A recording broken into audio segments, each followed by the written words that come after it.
So, how I perceived this chapter, this is the graphic that I made. So if you're starting at the school building, which I made in the middle,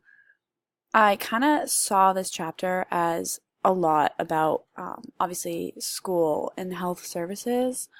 Um, so you obviously have the nurse and like the ratio to the students, but the nurse also has like like a lot of responsibilities, which I saw almost as like a branch. So I branched out like HIPAA, medications, and like the nurse aides that we have. Um, and then how I made it is the school's also in charge of, making sure that children get sufficient amounts of breakfast, lunch, make sure they get to school, make sure, it's tobacco free, make sure they're healthy. And then so I broke it up into two different illustrations on the side of the school, which I saw as basically the students' responsibilities versus the teachers, and the teachers being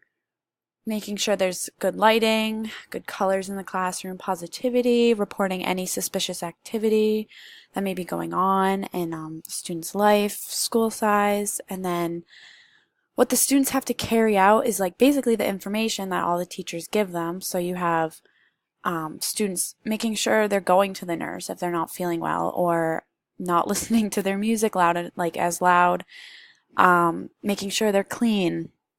And there's also so many activities that students can do to like help around the school community, even their own community, like not littering, doing like community cleanups, basically stuff that will keep them mentally and physically healthy in the school environment.